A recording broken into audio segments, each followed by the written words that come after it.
Hello guys, Fonsas here. So if you read or watched and need Wotlk and Holy guides, you probably saw something close to this sequence of casts as an example rotation which should follow. In this video I'll try to answer something that many people have been asking me. Why isn't the next action guide following the rotation? Or they come and say, hey Fonsas, your guide is incorrect because it's telling me to use the wrong rune, etc. So my goal here is to prove that no standard rotation is optimal due to rune grace periods. Rune grace is basically the time you get back in the rune's cooldown if you use the rune up to 2.5 seconds after it has come off cooldown. It is kinda tricky to explain, but you should be able to follow and understand my point of view if you're not familiar with the concept, so yeah, play along for now. Alright, so I created this Google Sheet to play around with rotations. My goal with these exercises is to look for rules that output a min-max rotation, so I could then code these rules instead of a predefined sequence of quests and hopefully get the guide to work in whatever circumstances.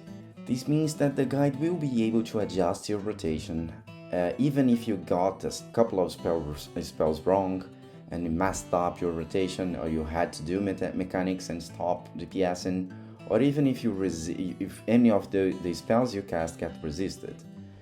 Basically, whatever happens, it should be able to get you back on track, at least the best track possible. So getting back to the doc, here you see a set of possible casts. Up there you see the buffs and debuffs you must keep track, and as well as our runes down here. We will start by trying to follow something close to what you see in the image, like a frost, and a holy, and then a blood rune, followed by the death and decay, and then another set of runes. Besides death and decay, all your frost runes are consumed by icy touch. Your unruly runes could be used for plague strike, ghoul frenzy, pawn shield, or changing to a holy presence if needed. And finally, your blood runes can be used for blood strikes that get you buffed with desolation, and blood boil, which is your biggest instant DPS ability amongst those I've mentioned. And of course, blood tap and changing to blood presence when needed. So, however, let's stay simple and stick with the options in the image. In this exercise in particular, I decided to start with death and decay. That's not something you should do, of course, but let's suppose you did. Let's see what happens. Before we begin, other important info is that I fixed the global cooldown in 1.5 seconds. That shouldn't be done in the real game, like in real coding the next action guide.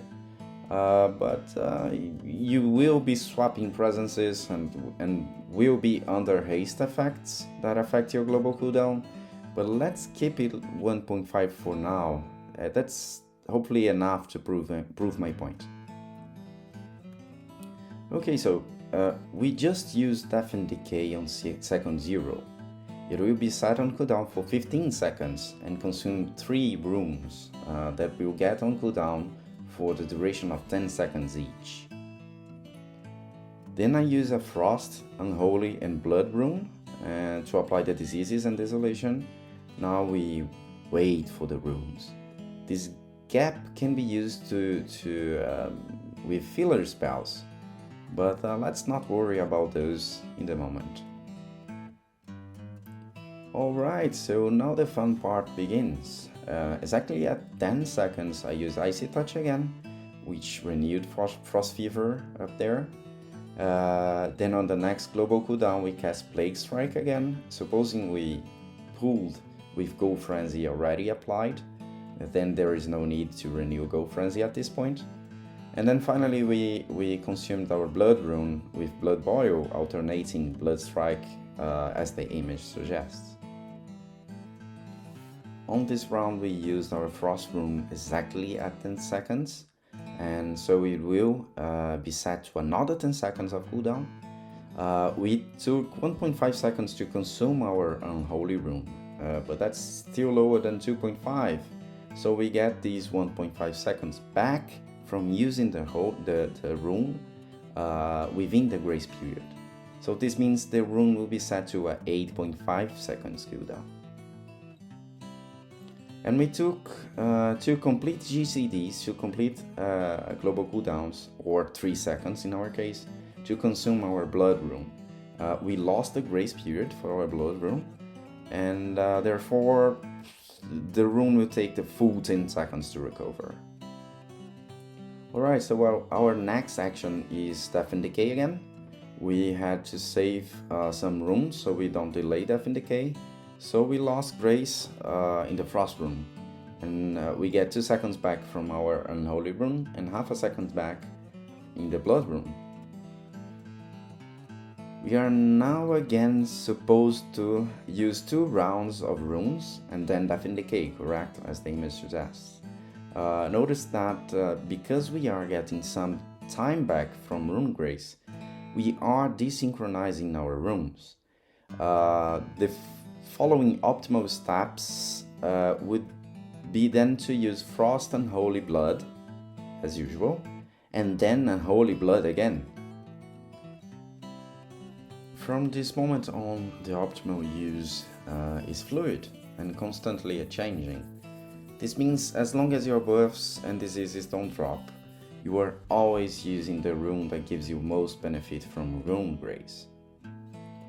Another important aspect I coded into the next action guide can also be noticed here.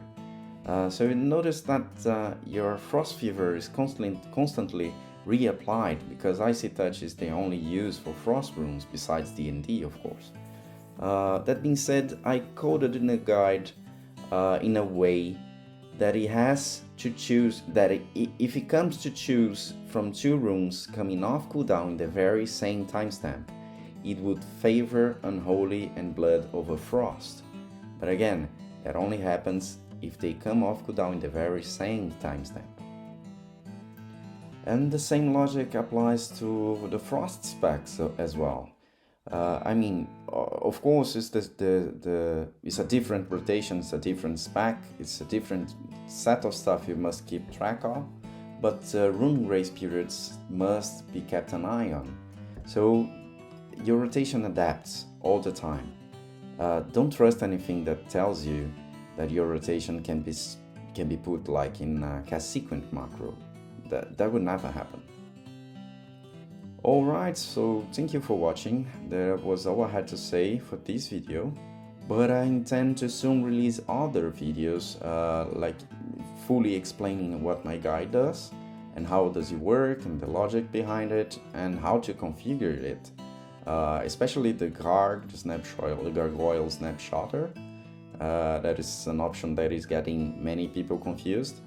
So yeah, like and subscribe, and yeah, please stay tuned to this YouTube channel, and see you guys soon.